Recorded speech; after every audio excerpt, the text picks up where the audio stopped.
Welcome, everyone, to another episode of Aquarian Insights. Today, I'm very excited to have a dear friend of mine, Tika Caldwell, on with me today. And Tika is a nationally respected designer and healing arts practitioner with over 35 years of experience. And together with her husband, Richard, they have created one of the most important tools in our time in living design technologies, and what I consider the most comprehensive system for environmental energy balancing. And for me personally, living design has been a huge part of my life. It's been a pivotal component of mitigating EMF and sort of the increasing Wi-Fi, cell phone tower emissions, energy balancing my home and also my gardens, and plays a pivotal role in sort of our herbal medicine component of our company. So, Tika, thank you very much for being here today. Well, thank you for having me, Brendan. It's just a pleasure to get a chance to drop in with you. And I so appreciate your background and all that you love. So let's see what we can discover together and share. Absolutely. And I think a good place to start for folks is when we're talking about energy medicine, EMF. There's a lot of buzzwords and sort of marketing things out there. And so I think it's important perhaps to define some terms. Um, and really what I want to take a step back first is understand sort of, in your opinion, kind of how our bodies actually work and sort of what is implied in our energy body. Because I think if we can understand that a little bit better as a collective, then we can really appreciate why things like EMF and geopathic stress and all of these things actually do affect the system. Because most folks are kind of two camps. It's sort of the it doesn't matter because I can't feel it, or everyone should be super scared of it. And I think the solution sort of in the middle, and which is why I appreciate living design so much. So perhaps we can kind of start there, sort of what is sort of our energy system and kind of how that relates to our environment. Beautiful. Well, in very simple terms, what I love to say is when we drop our body and our spirit leaves our body and we're dead or the body is dead on the floor, what left? Life force and breath. All the blood and guts and meat and cells, and it's all still right there, but something left. And this is spirit. And this is also when we have a heart attack, why sometimes do we get a shock treatment? Because it can bring that voltage back to the body because the body is also electromagnetic.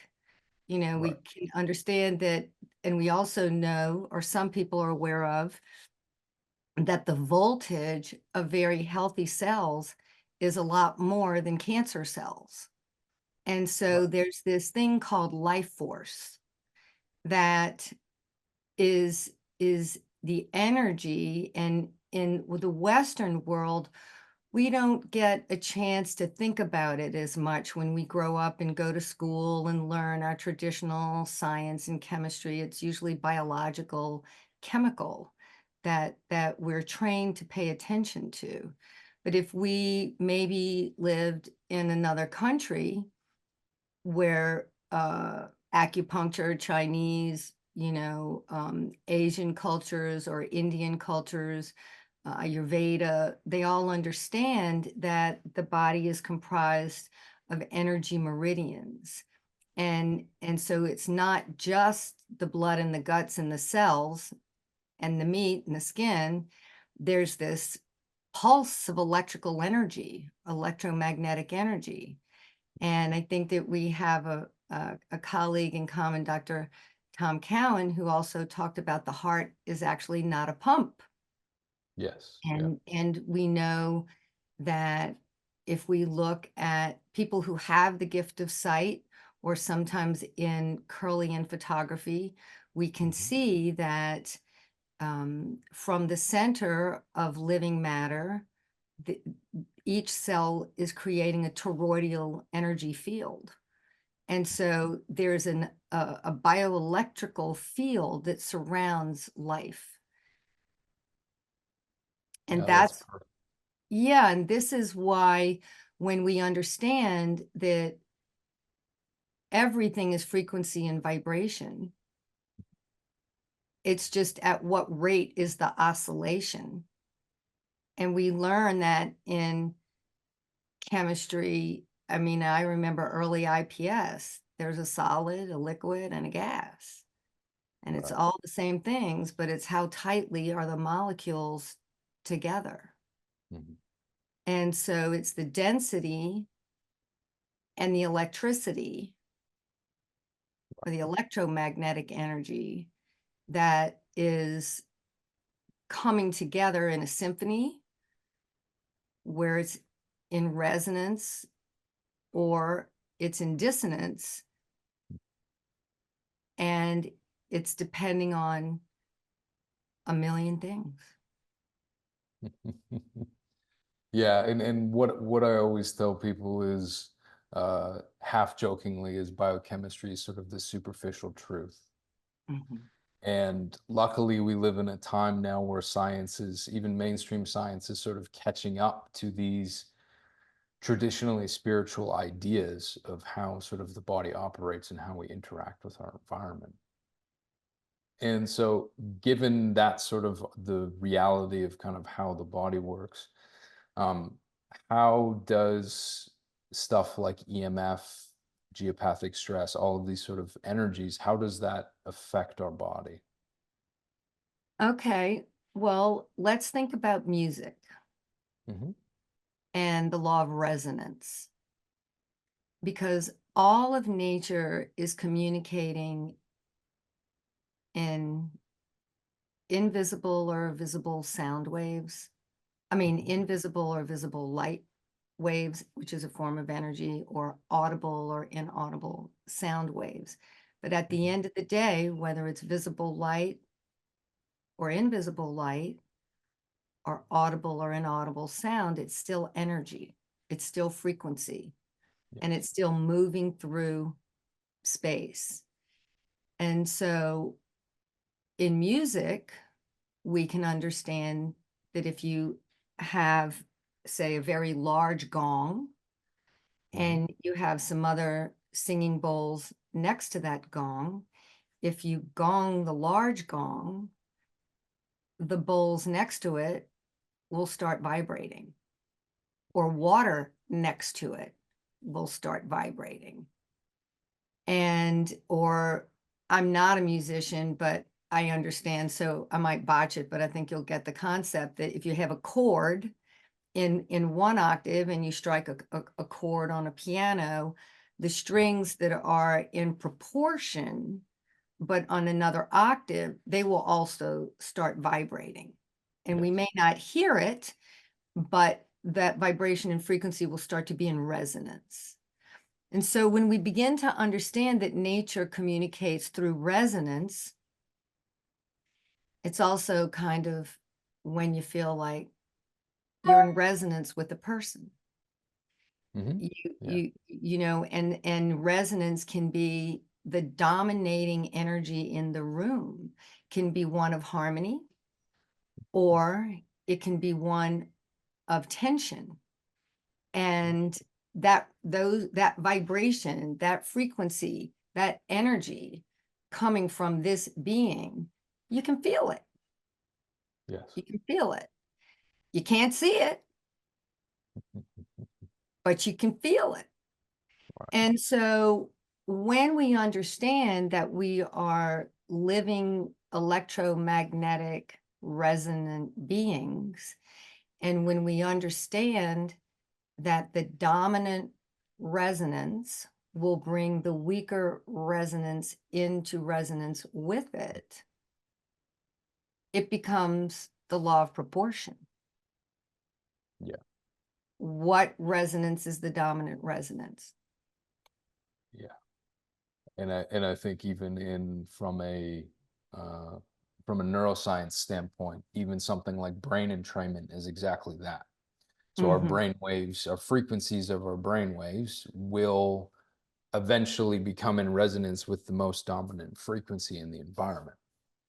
And so when we're thinking about these man-made frequencies that are discordant to human function, just for the simple fact of how they propagate and how they move through space, um, right now we're sort of at a cusp of people recognize that it might be a problem, but then everyone goes into, okay, well, I have to mitigate, obviously, don't hold the cell phone on your head and all of these things. But then the shielding and the clothing and the protective paint and all of these things, to me, are incomplete solutions. Because if we are truly bioenergetic beings, and we're being influenced by frequencies, either for good or for bad, there's multiple levels at which we're affected. And so just blocking sort of something from interacting with us doesn't really serve us in being sort of healthy and vital and optimal. All right. And so perhaps you could kind of explain the difference between kind of the technology that you have created versus just sort of simple EMF mitigation techniques. Certainly. Um, let's back up for 1 second. And when Sure. we talk about resonance, and we can also talk about coherence, Hmm. which in music, when things are in a positive resonance, it's orderly and it's structured kind of like Russian nesting dolls. It's Yeah. in tune, like a musical instruments can be playing together that are in tune. Or if it's incoherent or it's got a chaotic, it can still have resonance, but it can be a dissonant resonance. Right. It's out of phase with the harmony of nature. And both of us learned from one of our teachers, Dr. Kareem, who had a wonderful metaphor that the frequency or the heartbeat or the resonance of nature is like a bicycle. It's Hmm. subtle and Hmm. it's gentle, but the resonant frequency output of this man-made technology is like a Mack truck. And so it's important to understand volume or Hmm. amplitude and the Hmm. law of proportion, Hmm. because when we have enough of the frequencies of nature in our environment and around us, and we have dissonance, which is natural. Right. Life is a combination of all of this all the time. The living systems can usually, if the proportions are greater with the harmonic resonance or the magnetic frequencies of life. Now I'm introducing a new concept, but I'll circle back to this. Hmm. Nature can adjust and compensate.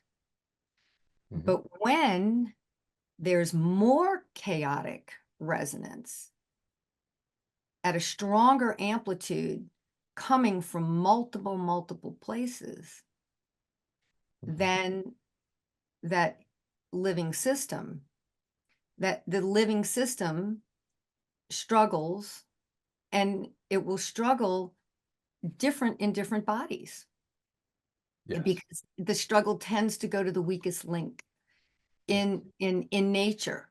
Whether it's the hemlock trees, I learned from some of the good old boys that the aphids that are attacking the trees are really a result of dehydration. But then we also are learning that increased EMFs is affecting our ability to hydrate. Right. And so the secondary problem is the aphids, Yes. not the biological problem. That's a Hmm. result of dehydration. And so when we can understand that and with the increase of the cell phone towers, we notice that the trees are struggling more. And let's also back up, because we're throwing a few ideas on the table here, but um everything is energy. Mhm. and everything is frequency. Therefore, everything is EMF. Everything is electromagnetic frequencies. We Yes. Yeah. we've come to highlight and refer to EMFs when we're talking about cell phones, Wi-Fi routers, circuit breaker panels, refrigerators, HVAC units, satellite dishes, solar panels, electric cars, and on and on and on, computers. And we think of what we can tangibly identify as EMF producers. Right. However, the sun is EMF, Mhm. our heartbeat is EMF, Mhm. what grows the flowers and brings the life force to healthy water, because healthy water has a bioelectrical life force component, Yep. and dead water doesn't. And so when we understand that everything is EMF, and then we can understand that it's the law of proportion, is it EMF that's in resonant and harmony with nature? Or is it EMF that is being created that's in some way robbing Peter to pay Paul? And to that point, Tika, one of my, just in my personal experience, wearing sort of the protective clothing and the silver lined Mm. cloth and stuff is for short periods. If you're going through airports or stuff like that, fine. But any prolonged use of that stuff, it interferes with our own EMF production and decreases health and vitality in individuals.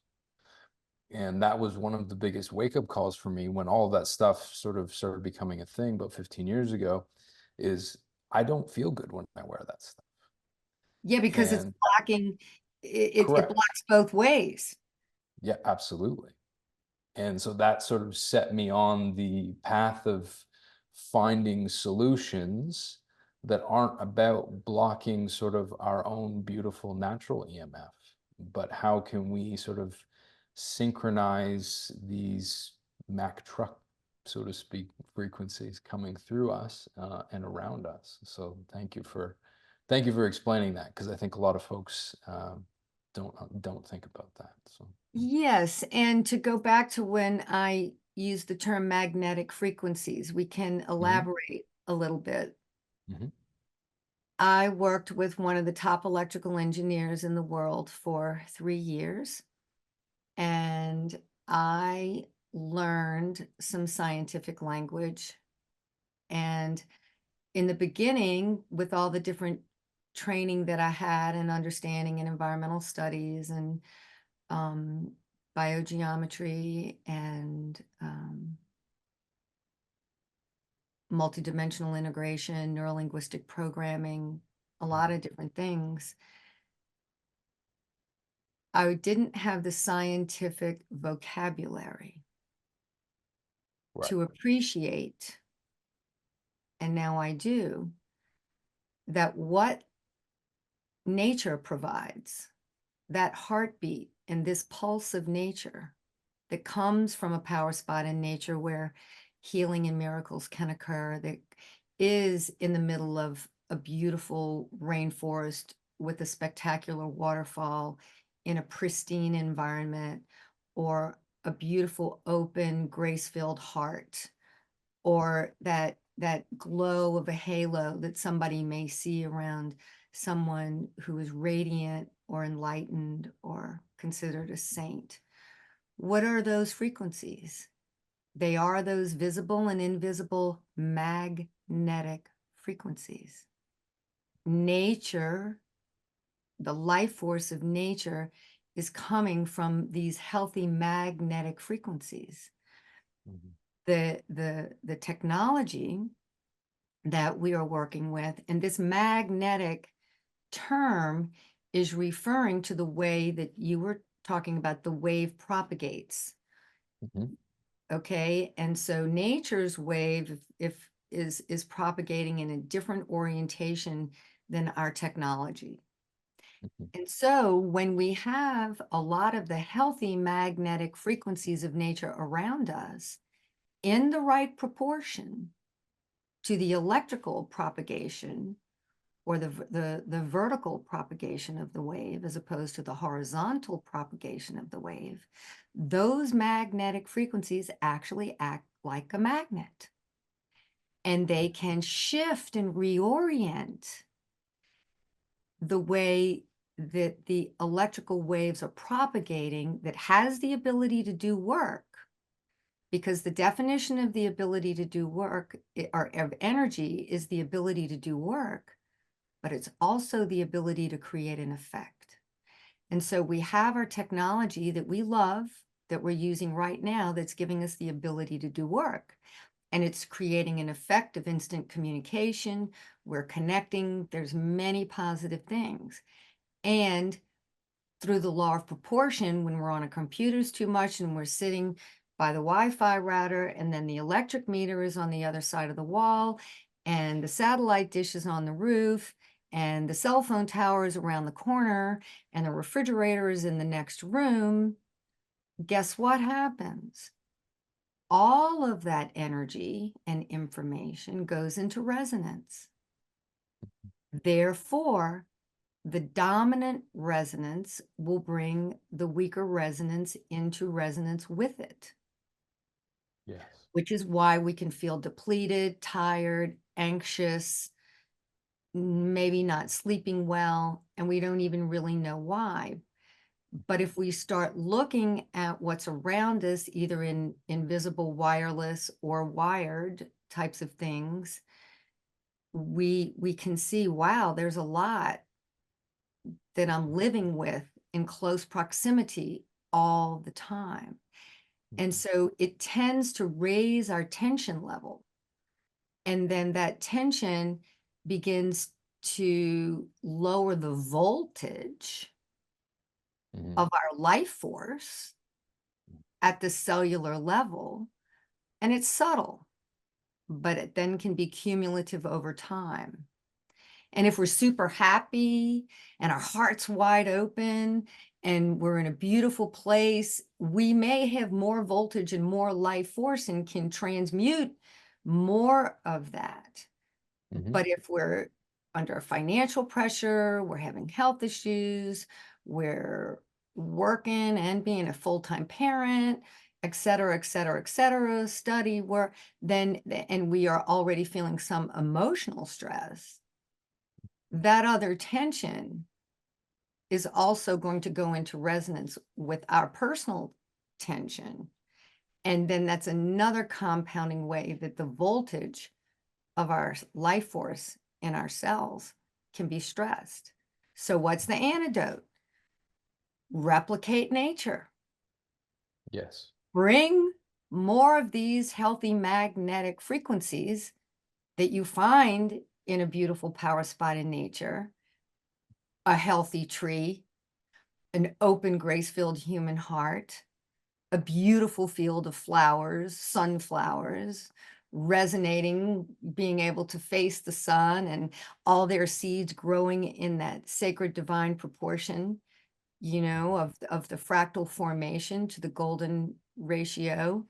And when we start bringing these magnetic frequencies of nature and coupling them with the man-made electromagnetic fields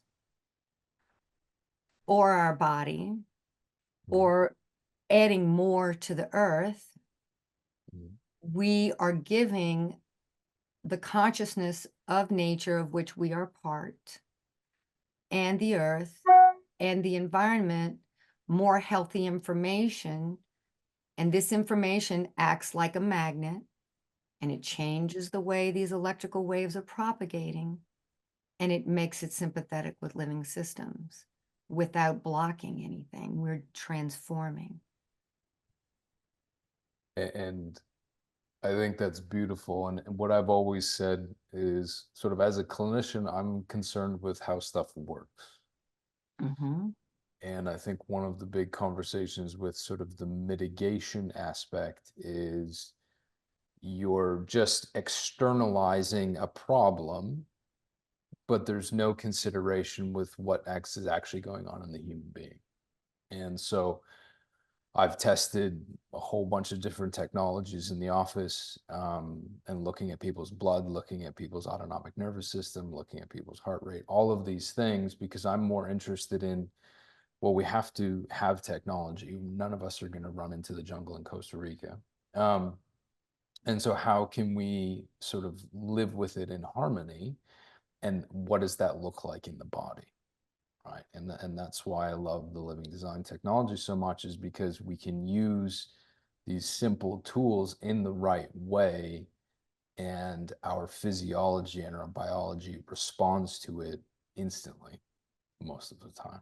Right. And then we can live sort of in harmony with these things. Now, obviously, I don't think either of us are advocating for a 2 hour cell phone conversation right on your head. But at the same time, tools like this and like living design really, to me, bring back uh, what we've been missing ultimately, is those frequencies from nature, and allow us to recapture so much of what some of us remember, because all of this has been in a very short period of time.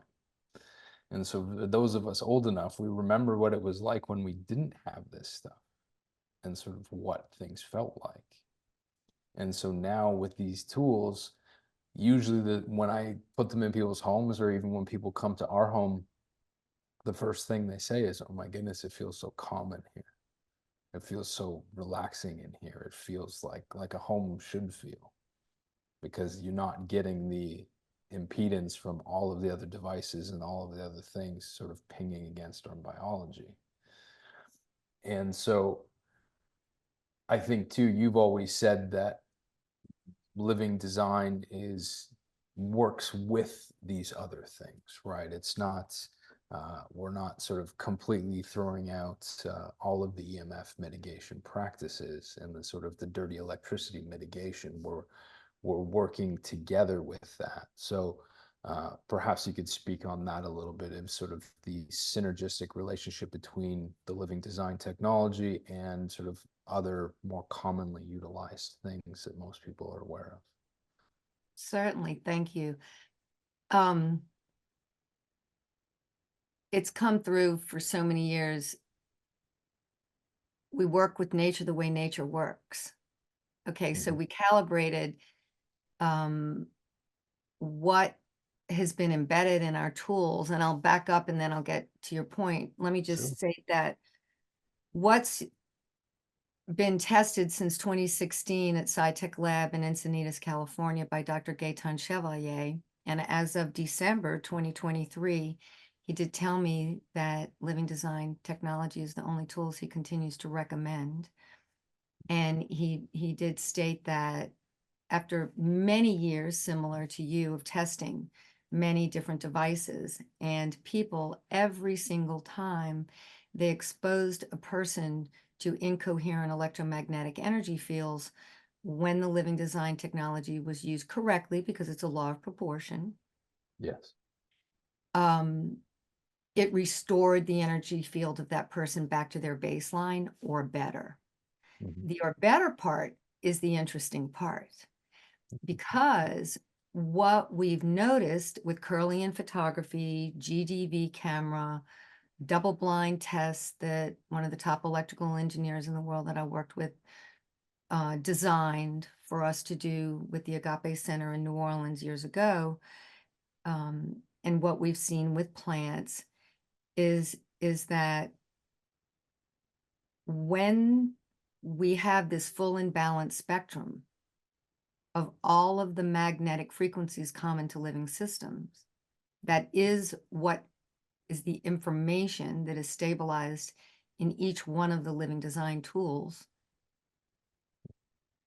When this information is present, because it's through the law of resonance, changing the way this wavelength of energy is propagating that's coming from the cell phone, it actually creates, it doesn't change the cell phone.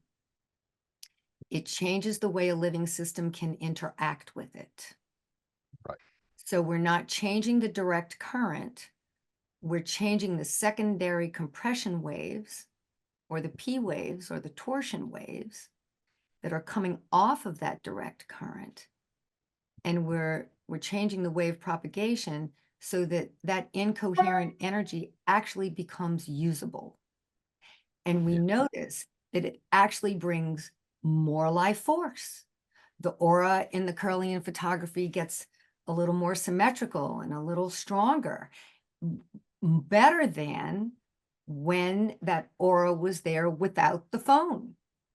And we've done it over and over. And what we've seen is that it's playing well together with the technology where two or more are gathered, and so, but it is the law of proportion. And that's where some intelligence and paying attention to how the tools are applied. Now, in terms of Faraday cages and silver mesh shirts and all of that kind of stuff, yesterday I was energy balancing the home, and they had 2 Faraday cages around each of the Wi-Fi routers that were underneath the desk. They were architectural designers, and they sit there all the time. And in the office was a circuit breaker panel, and outside of the circuit breaker panel was the meter. Now let's remember about the law of resonance. It's not just the Wi-Fi router, not just the large computers in the office. It's not just the circuit breaker panel or the meter. Guess what? That meter is like an acupuncture needle going into the earth. Therefore, it is like a tuning fork resonating the earth energy meridians or grid lines that are traveling through the office. So while the Faraday cage was blocking to some degree the negative effects of the Wi-Fi router, because of all the other incoherent things in the room, the geopathic stress was still out the wazoo. Because blocking we need to think of these energy currents like water. Yeah. You can dam up a river or whatever, but that water eventually is going to find a way, to go around. Yes. And so the geopathic stress, the incoherent energy fields, from the blocking perspective, it might deflect, but it will redirect. It doesn't Yeah. transform. And so my initial passion was not necessarily working with people, but it was to save the ecosystem, or to rejuvenate and revitalize, and to work with nature the way nature works, because of the water, the bees, and the trees. Because without the web of life, it's not very good. Therefore, for some people, this blocking technology may give an immediate effect, but it doesn't help the ecosystem that is necessary there for us to thrive ultimately. Therefore, when we can use a transformational method that is working with nature the way nature works, that can transform the way that the waves are propagating counter to the way nature does, and we can repolarize it to become healthy, we can have our cake and eat it too, while we are still respecting nature and Yes. learning how to continue to transform the technology at its source so it's sympathetic with living systems. So it's a bridge. It's a bridge. And I know that you have worked with electrosensitive people as well as Yeah. I have. And sometimes, I'd be interested to hear what you have to say, but I notice sometimes people get beyond a certain point when they're electrosensitive. And usually they also have heavy metal, mold, Right. other issues going on at the same time. And so if sometimes they need to feel that block. Yes. However, as you were suggesting, it's beneficial but insufficient, because that incoherent resonant field is still going to go around the back door somewhere, or it's going to cut them off from some of the good stuff too, in the way that you were talking about. And so when I'm working with people like this, I'll always say, block and harmonize, Mhm. play well together. We don't need to make something wrong to make something right. But when Yeah. we understand resonance and we understand the law of proportion and we understand that we are bioelectromagnetic beings, we can appreciate why we want to seed or entrain our technology to become sympathetic with living systems, regardless of what our nervous system is telling us. Because Yes. sometimes our nervous system is not registering the difference between coherent electromagnetic fields or incoherent electromagnetic energy fields, Mm. because that switch got a little fried. Yeah. And you brought up so many beautiful points, but I'll touch on the hypersensitive individuals and electro-hypersensitivity. At current guesses is about 35% of the US population, right? And I've worked with a lot of these folks, and usually the first steps they take are sort of the canopies and the paint and all of those things. And to your point, they absolutely have other things going on, like heavy metals, infections, mold, all of these different things. And that's usually part of their clinical picture. But when they're just in a phase of just blocking things, I've personally found that it will prevent them from getting worse, but it's not the thing that heals them. And once we start introducing some of these harmonizing technologies, uh, it does several things. One, they actually strengthen their own field. And I think on a bigger picture level, it brings sort of a sense of autonomy back, because a lot of folks who've been struggling with these things, they're scared to leave their house. Mhm, And so they know if I, when I start using these things and build up my own energy, build up my own EMF, mhm, then I can go to the grocery store, then I can go to wherever I need to go. And in the process of healing, initially they might have, a little bit of extra fatigue or these things, but the more that they harmonize their environment and harmonize themselves, then that's when the true healing happens. And I think you said something that is so important in this whole conversation is I consider ourselves in a very real way stewards for nature, for the environment. mhm. And in an interesting way, it's very selfish to say, okay, all this stuff exists. I'm just going to block it from my little corner of the world. Screw everybody else. Who cares about the bunnies and the bugs and the butterflies and whatever, and my neighbors? I'm just going to do my thing.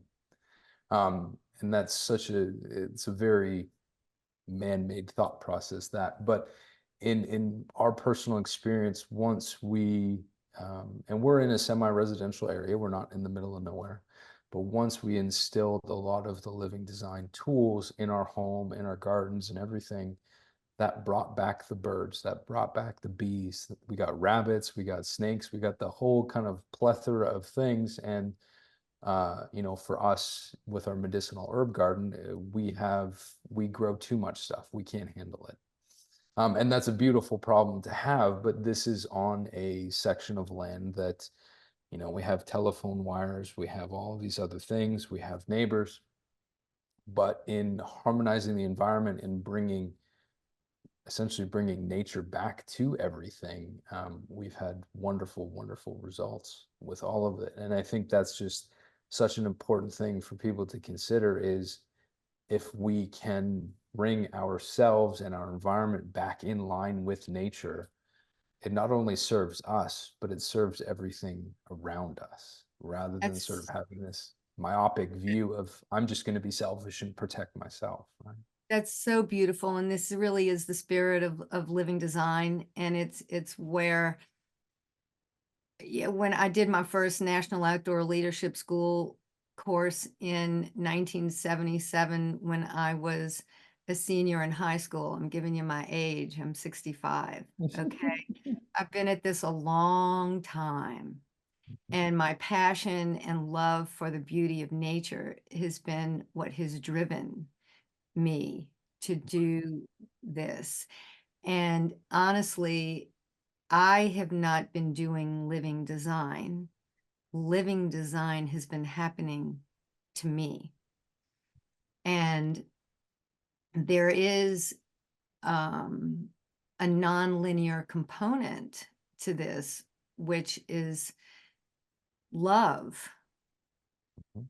And it's my love of nature, my love of children, my love of beauty, balance, and harmony that has been the driver.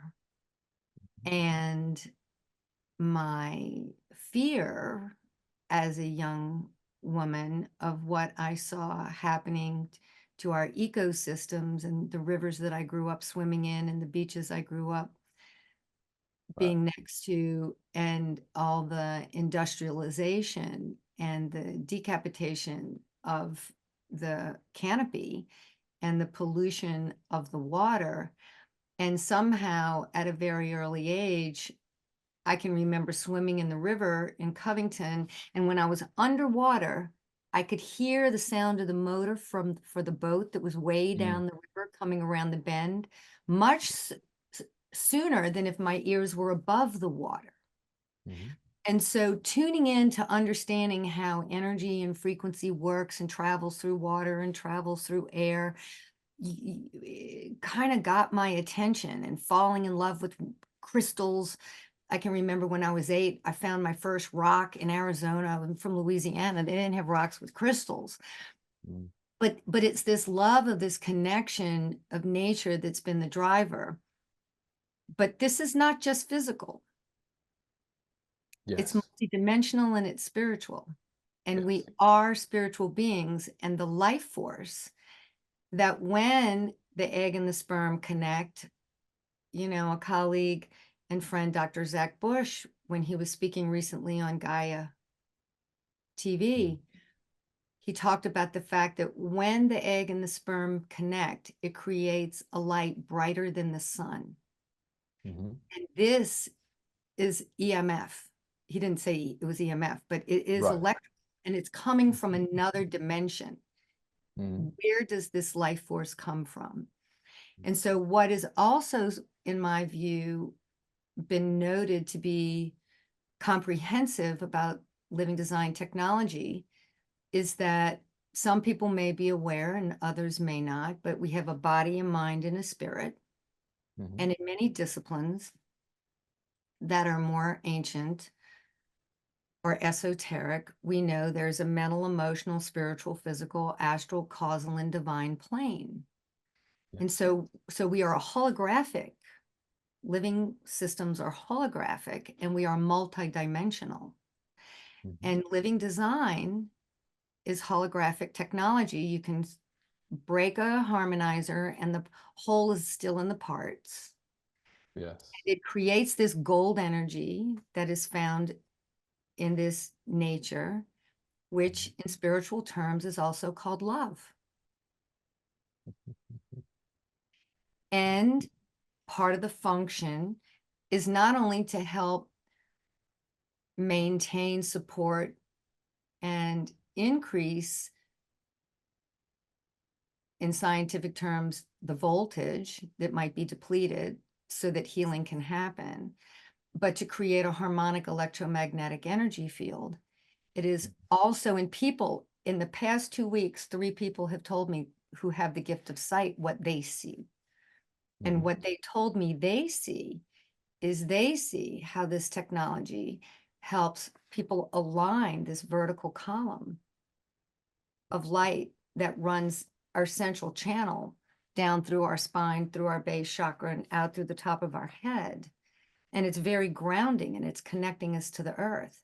Some people have seen that it's actually connecting us to the core and to the center of the central sun.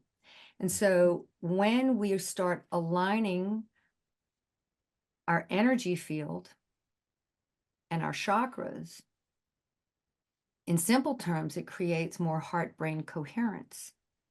Yes. So then we have the freedom to think our own thoughts more. And we also notice that many people become way more physically balanced because it's not only working with the head and the heart, it's grounding and connecting the root chakra to the earth. So it's creating this bioelectrical connection. And it's not only helping us, but within a 3-foot or 5-foot or 6-foot radius, depending on what tools, you're giving these healthy magnetic frequencies back to the earth, and then it comes back to us. So we get to be in a symbiotic exchange. And that's love. Yes. It's resonance. It's not mental. However, it's physical. Hmm. And it's bioelectric, and you can see it. But so what I love about living design, and this circles back to one of the questions, we have a lot of other technologies, and in my testing, I notice they may deal with a certain frequency bandwidth, but they might not deal with all the 144 Yes. frequencies, and they may be working in the physical plane, but they may not be working in the astral plane. They may not be Mhm. working in the mental or the causal plane, or the divine plane or the spiritual plane. And what was uncomfortable for me to learn is that these incoherent frequencies are also multidimensional. They're not Yes. just in the physical plane. So when we have only a physical solution, it's still beneficial but incomplete. And to this point, we learn that the 144 frequency spectrum of the incoherent frequencies that has the ability to do work, but also creates a side effect, is vibrating in the same frequency as fear Mhm. or in the same frequency as cancer. And so what can happen is if people are agitated, the negative thought forms or the quote unquote bad energy can have a tendency to stick around more Mm. because it goes into it and like ants in nature, we have both decomposing and life creating. So spirit to matter and matter to spirit, that this is a natural cycle. And Yes. so if we have a fire pit area and we have ants all around the fire pit, you can put some living design tools, and the ants will probably go find another incoherent spot to do their decomposing. But the problem is that the proportion of this decomposing electromagnetic energy fields is out of balance with natural order. It's not that in and of themselves, the quality of spirit to matter and matter to spirit is unnatural. It's the proportion of the chaotic Mm. information that is creating accelerated decomposition, dehydration, and incoherent electrification. Yes. And Good. so, yeah, No, go go on. ahead. No, go Well, ahead. and so when we combine living design Mhm. with many other tools, EES systems, we've energy balanced quite a few of them, Rife machines, Tesla coils, Zyto machines, all these other things that even may be considered beneficial electrical. When living design is combined with that, it transforms the efficacy and the benefit of those tools even more, is Mhm. what we've noticed. And when living design is combined with like Stetzer filters, um, ferrite filters, um, all kind of other tools that people have had, it again, they can have some of the blocking and the transforming, or they can have some things that were partially transforming become full spectrum and multidimensional. So rarely will I tell somebody not to use what they have because we don't want to compete. We want to cooperate and enhance. And I think this is all such an important discussion because for me, even if I don't tell folks, ultimately my concern with EMF is the higher levels of their being. Mhm. And sure, there's physical consequences, and yes, a lot of the initial precipitation of this happens on sort of the mental level with anxiety and depression and all those things. But uh, using living design is one of the only ways where we can actually get at those higher levels and bring those back in alignment with nature and with where we're supposed to be. Because ultimately, I think if we don't have that, well, then it's just a matter of time before it precipitates down into physical illness or, ill health or all of these things. And that's why I think the living design is so beautiful in recognizing that with the ability for you to assess that, and then provide the tools to address that as well. Well, thank you. And it is beautiful to be able to speak with somebody like you on all these levels at one time because it's all happening simultaneously in Right. reality. In science, we learn how to compartmentalize and we learn Mhm. how to section things. But at the end of the day, we're in a unified field of information that is constantly giving and receiving. And who we are and what we think and feel affects our environment, and our environment affects who we are and how we think and feel because we're one energy system.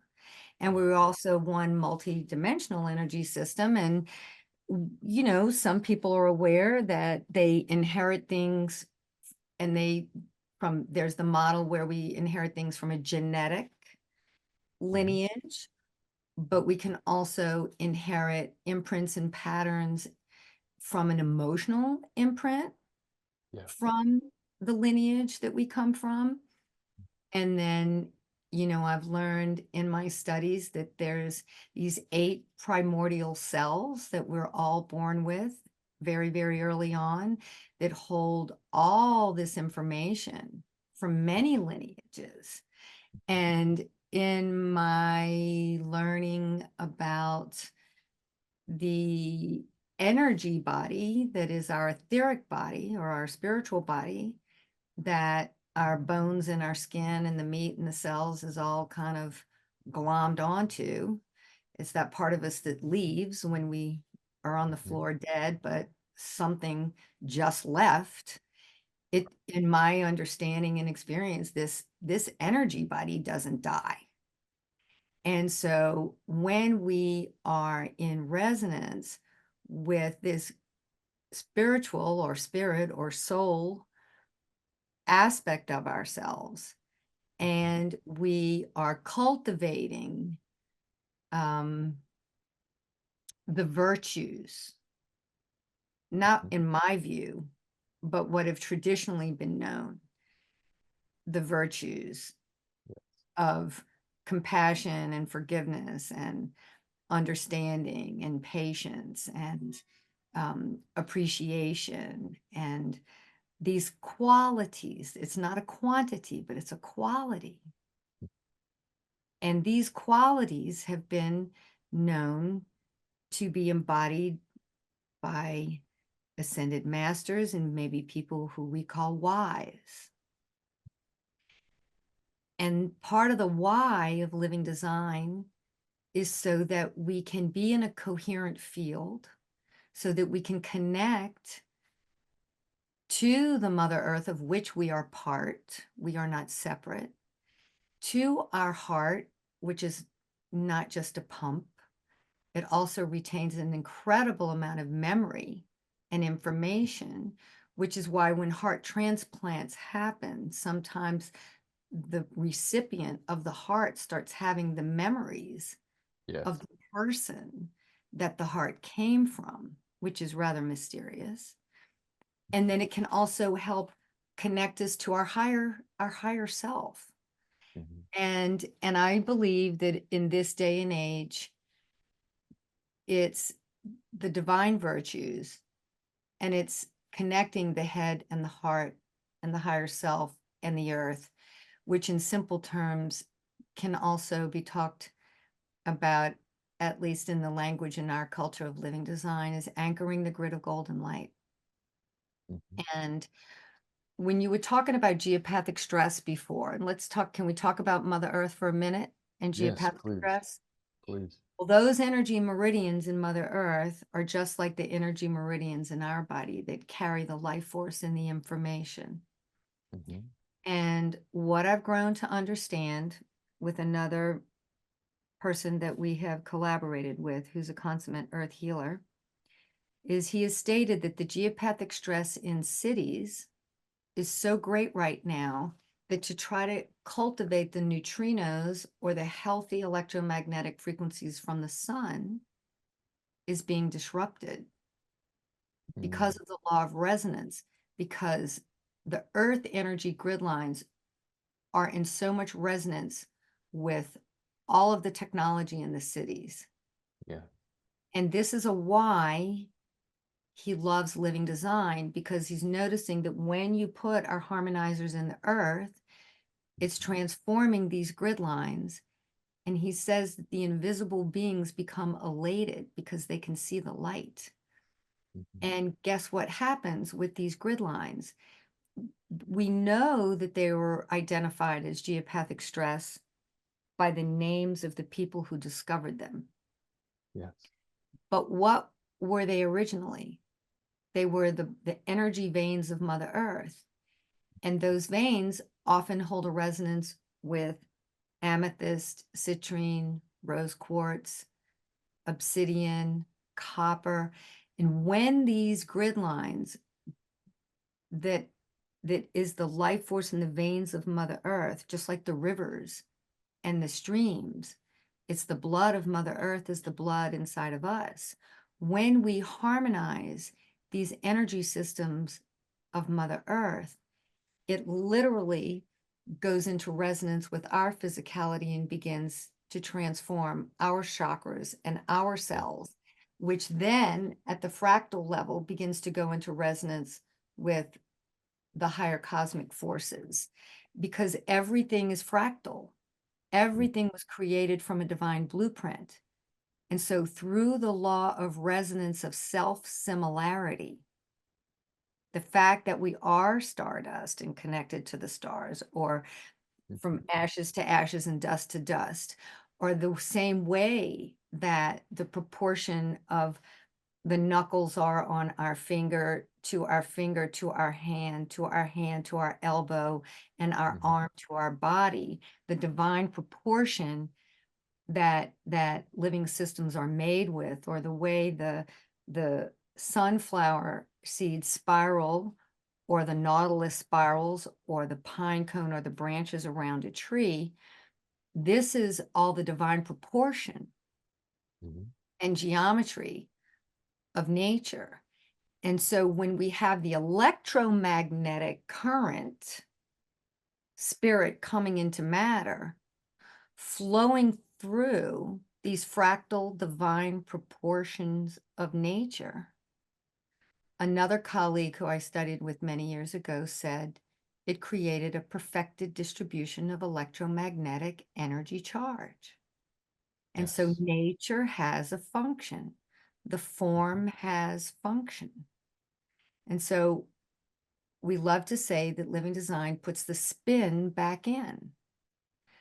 Mm. All the straight wires of the pipes, all the straight wires of the electrical lines or the wireless lines, all the 90-degree angles of the buildings, this Wow. grid system that we are living in is not self-similar to the nature of geometry that has that fractal geometric harmonic proportion that creates the perfected distribution of electromagnetic energy charge. So when we can put the spin back in by putting this resonant frequency information on a phone, on a computer, on a meter, in the earth, in the garden, we're working with nature the way nature works, multidimensionally, to create grids of golden life supporting light, which in scientific terms is a full and balanced spectrum of all magnetic frequencies common to living systems. No, that's absolutely beautiful. And I think on the just on the comment on geopathic stress, one of the, and this is just an anecdotal personal experience, but when we first moved into our home that we've been in for a couple of years now, I took all my living design tools and did everything inside the home, and then went outside and did everything outside. And it was interesting, beautiful experience, because once I had placed everything and it was a perfectly clear day, but we have all of the geoengineering and all of that stuff like everywhere. Um, the we just experienced this rainfall for about 15 minutes, and it was the most beautiful crystalline rain that I remember as a child that I haven't seen in 35 years. And it's just like the whole environment had a nice little sigh of relief and just a thank you. And so since then, we've just experienced a tremendous amount of growth, obviously in the gardens and the trees and everything like that. But that geopathic stress component is a vital missing conversation. And I think one of the interesting things with when we start talking about energy and we start talking about man-made EMF and all of these, um, as humans, different folks are trying to rationalize different things. So they cut off a section of it and say, this makes sense to me, I'm going to deal with cell phones, or this makes sense, I'm going to deal with this. And to the point that like even some people are like, oh, geopathic stress isn't a thing, or like, who cares about dirty electricity, or who cares about your cell phone? I think that's just all a little bit ridiculous. And one of the beautiful things is with living design is we can address all of these things with just fundamental principles of nature imbued into these tools. And I'm so thankful and grateful to have these things. So Yeah, well, it's just a delight to connect with you. And, as we're wrapping up, geopathic stress in all my years of education was the primary thing that I knew was almost the most important thing to address. And Mhm. yet it was what I spoke to the least. Right. It was kind of like the stepchild of the conversation because it was too much information for most Hmm. people. Hmm. But now I feel that if the way that I talk about living design now is like if we can do spot harmonizing, grid setting, and then layering. And spot harmonizing would be like wearing a pendant or putting tools on your phone or in your cell phone case or your computer or maybe your Wi-Fi router. But that spot harmonizing does not address the larger energy envelope through the law of resonance that this whole earth energy system that's running through our homes is here whether we're aware of it or not. Hmm. And so the reason why I like to say it's good to set a grid when you can, even if it's around your bed, even if you're a student and you don't want to afford much and you're moving a lot and you're living in your car, to set out your campsite and grid it out, because that grid is saying, okay, I'm staking out my tent. I'm gonna Hmm. tie I'm grounding to the earth, and this is the area that we're harmonizing. Right. Then when we start applying some of the tools strategically located, whether it's near an electrical outlet or a switch or a fan above or the Wi-Fi router in the room or whatever, we are coupling the tools with the electromagnetic energy field. So it starts to create what I call a rainbow dome around the room or the home or the ecosystem. And with the layering, it's just, if we look at nature, nature doesn't do harmonic proportion on one leaf of one tree. on one branch. It's continuous layering, layering, layering, layering in the sunflower, the nautilus, the pine cone, the pine tree, the leaf, on and on and on and on. So this business of layering the spin, it's natural. And so this understanding of how we're replicating what nature does and working with nature the way nature works is why appreciating the layering effect over time can be so helpful. And working with the nature, working with the earth, working with the environment, and then just working with the body itself. No, and that's perfect. And that it really is sort of a complete solution. And I think your delineation between sufficient and optimal is extremely, extremely important for folks to understand. And I'm sure there's a couple folks listening who are semi-savvy to sort of EMFs, and they might have a tri-field meter or something like that. Um, can you speak to a little bit sort of the difference between a tri-field meter versus sort of what we're measuring and testing when we use living design? Beautiful. I love this question. A tri-field meter is detecting the presence of an electromagnetic field and the Mhm, intensity of it.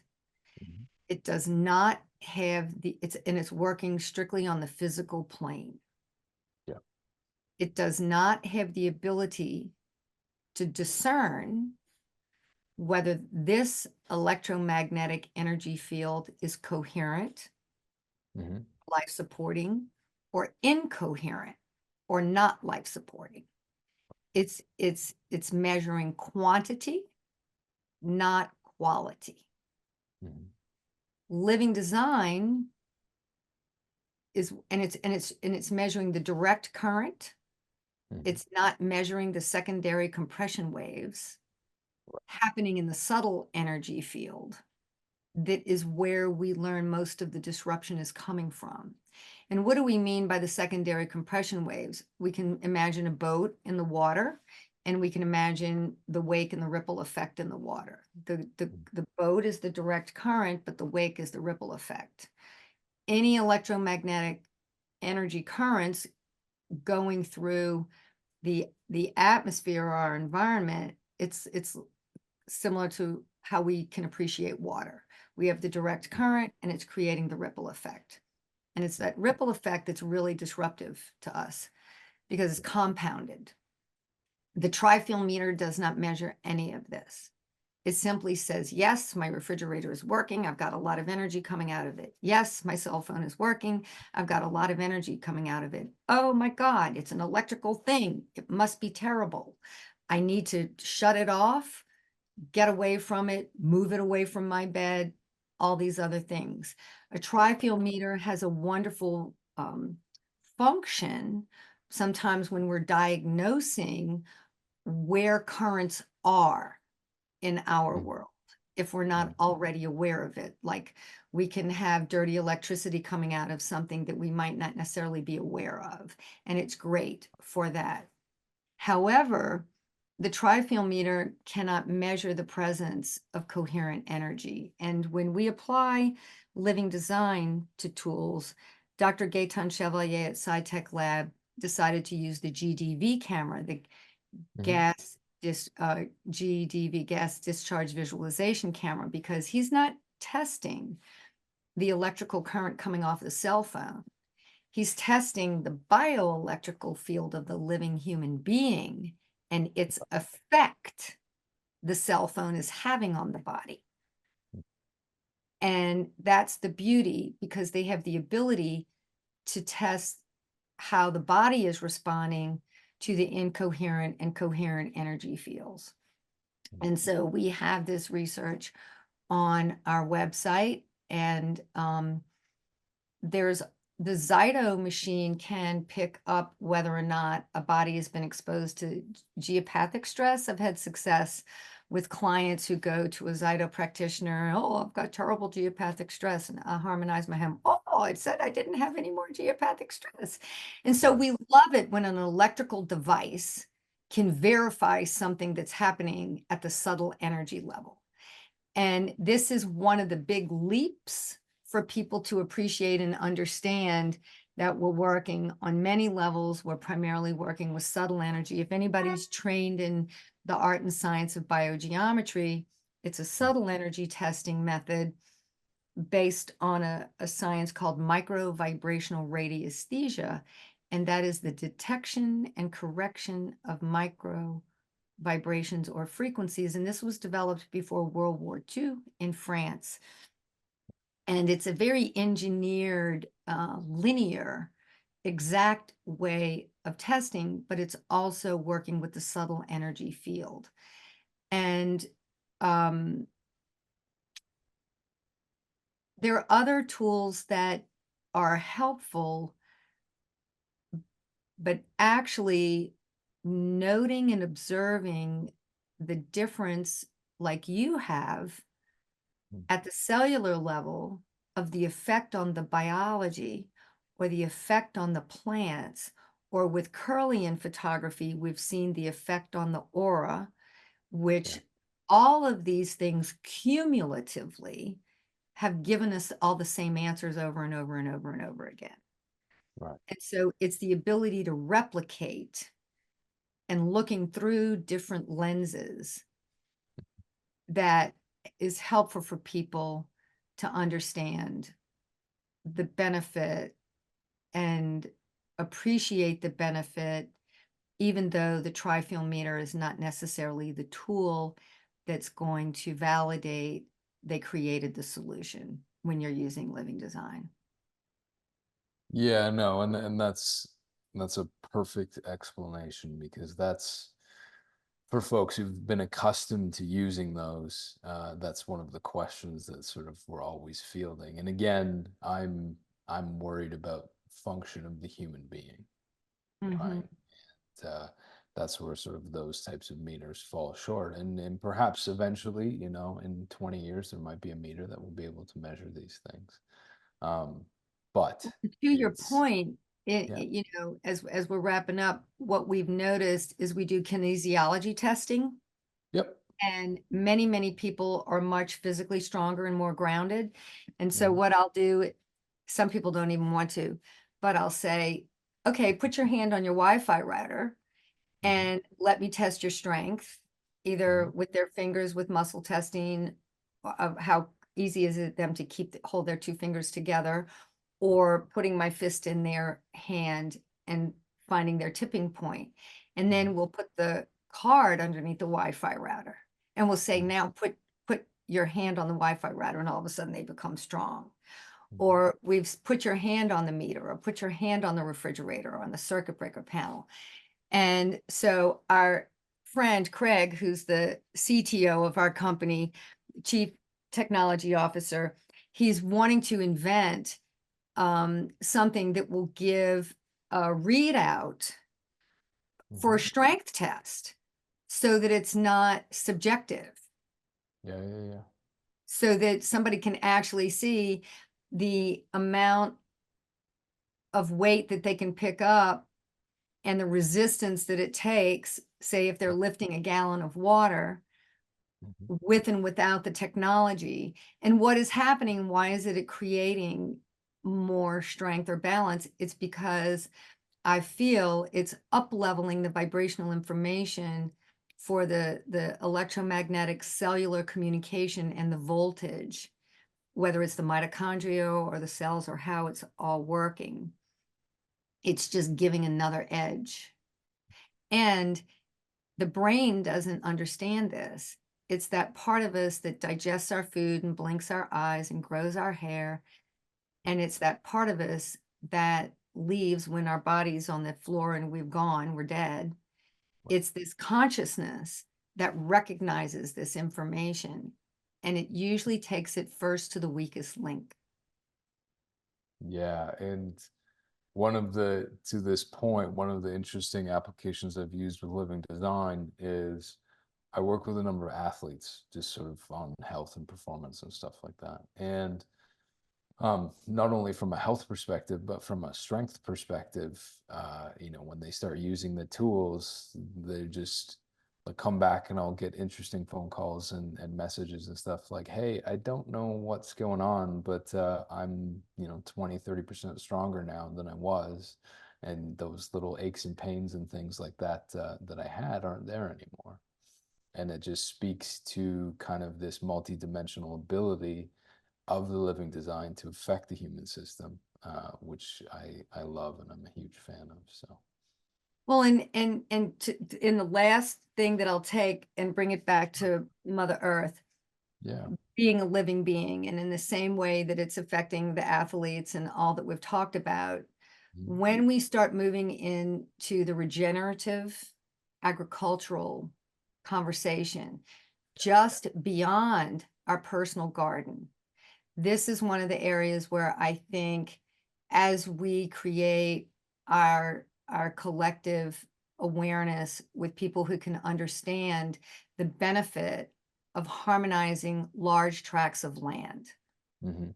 what it not only can do to help offset some of the chemical, biological, and electrical or radiation stress, it can also help Gaia create grids of golden light, which then creates more coherence, which then not only helps the plants grow better and people are eating healthier plants, but the consciousness of the people on the land doing the gardening and the people eating the food, and then the ecosystem around the surrounding area.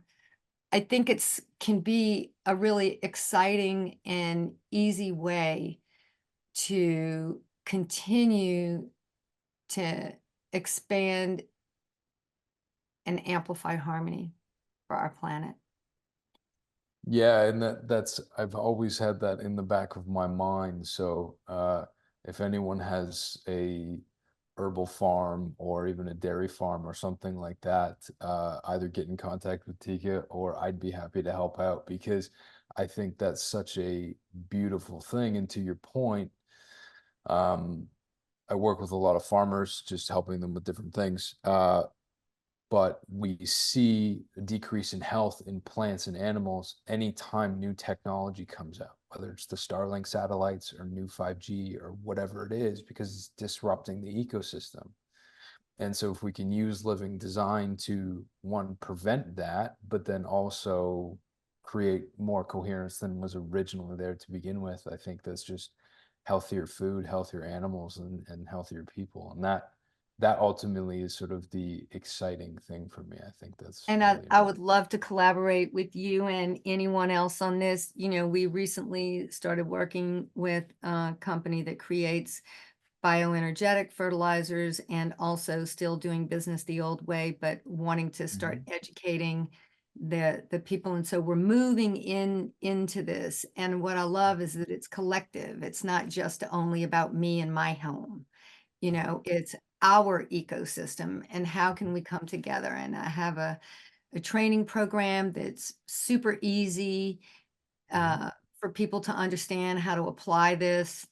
And yeah, I would just be delighted to continue to collaborate with you in any and all ways. It's just a delight to be able to spend time and hear your experience of working with living design, and it's very touching and very meaningful for me. No, thank you so much, Tika. It's been an absolute pleasure getting to know you and having these discussions.